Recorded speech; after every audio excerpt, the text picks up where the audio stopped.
तो लाभुक अभी तक 5,000 रुपया में रजिस्ट्रेशन करा के या 20,000 रुपया पेमेंट करके बैठ गया। लंबे समय तक उन्होंने अपना अगला किस्त का पेमेंट नहीं किया। कुछ लाभुकों का मैंने इसलिए कैंसिलेशन भी किया, लेकिन आपके डिलेड पेमेंट के कारण मेरा प्रोजेक्ट डिले हो रहा है। तो आप समय अपना पेमेंट करें। तो आप मेरे काम के प्रोग्रेस के अनुसार अपना पेमेंट करें। सर, पीएम आवास का मेला कैसा रहा? हाँ, आज हम लोगों ने एक आवास मेला का आयोजन किया है PMAY वर्टिकल 3 के लाभुकों के लिए। जैसे आपको पता है कि यहाँ पे पूरा 32 ब्लॉक बनाया जाना था, जिसमें करीब 9,557 ड्यूअल हाउसेस होते, लेकिन फ़िलहाल हम लोगों ने 24 ब्लॉक में काम शुरू किया है और इसमें 7,337 घर को हमको बनाना है। तो उसमें मैंने देखा कि बहुत सारे ऐसे लोग हैं जो पहला 5,000 रुपया में रजिस्ट्रेशन कराने के बाद इंस्टॉलमेंट की पेमेंट नहीं कर रहे हैं। पहला इंस्टॉलमेंट उनको 20,000 रुपये करना है, दूसरा इंस्टॉलमेंट उनको 1,01,500 करना है, इसी प्रकार तीसरा और चौथा इंस्टॉलमेंट का पेमेंट उन्हें करना है। कुल मिला के एक घर अगर फ्लैट की हम बात करें तो उसका लागत 6,81,000 रुपया आ रहा है, जिसमें 4,31,000 रुपया लाभुक को पेमेंट करना है।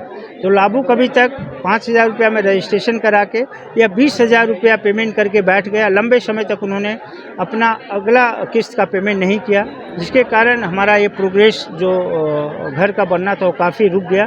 तो फिर से आवास मेला मैंने आज आयोजन किया है और यहाँ पे न्यू रजिस्ट्रेशन भी हो रहे हैं और कुछ लाभुकों का मैंने इसलिए कैंसिलेशन भी किया है कि उनके द्वारा पेमेंट नहीं किया जा रहा था।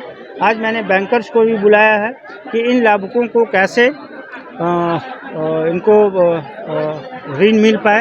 तो इन्होंने रेरा रजिस्ट्रेशन की बात कही है, तो रेरा रजिस्ट्रेशन के लिए कार्रवाई हम लोगों ने शुरू कर दिया है।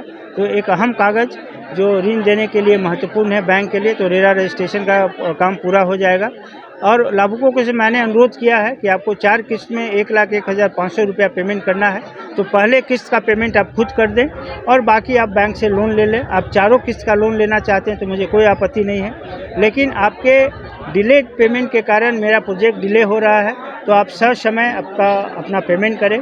पेमेंट के लिए भी मैंने समय निर्धारित किया है कि अगर मेरा प्रोजेक्ट 25% होता है तो आप पहला इंस्टॉलमेंट पेमेंट करें, अगर 50% होता है तो आप दूसरा इंस्टॉलमेंट पेमेंट करें, अगर 70% हो जाता है तो आप तीसरा करें और 90% होता है तो आप चौथा करें।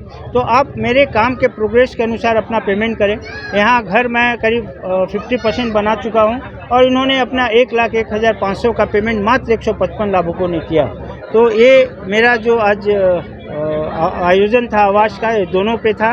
ऋण के विषय में मैंने इनको डिटेल में बताया। बैंकर्स को भी मैंने यहाँ पे बुलाया और बैंकर्स से भी मैंने इनको बताया कि किन किन कागजातों की आवश्यकता होगी ऋण लेने में, और मैंने इनको टाइम बाउंड भी दिया कि अगर मैं कुछ खास ब्लॉक को लेके आगे बढ़ूँ तो कितने समय में उनको पूरा कर लूँगा।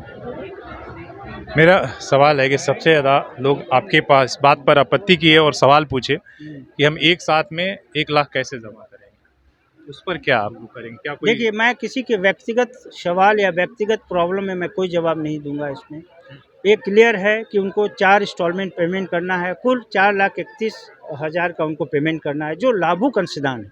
सरकार का जो अंशदान है, सरकार के अंशदान के आधार पे सरकार ने जो पैसा दिया है ऋण के रूप में लाभुकों को, जो मुहैया कराया 2.5 लाख रुपया प्रति ड्वेलिंग हाउस, उसके आधार पे मैंने 24 ब्लॉक खड़ा कर दिया है। यहाँ पे लाभुक का अंशदान बहुत ही कम है। तो अब लाभुक को कैसे पेमेंट करना है, मैं इसमें कोई सजेशन नहीं दूंगा। मैं सिर्फ ये बोलूँगा, ये काम आपका है, ये काम आपको करना है। और अगर आपको ऋण लेना है तो मैंने फैसिलिटेशन करवाया है, मैंने बैंकर्स को भी यहाँ पे बैठाया है।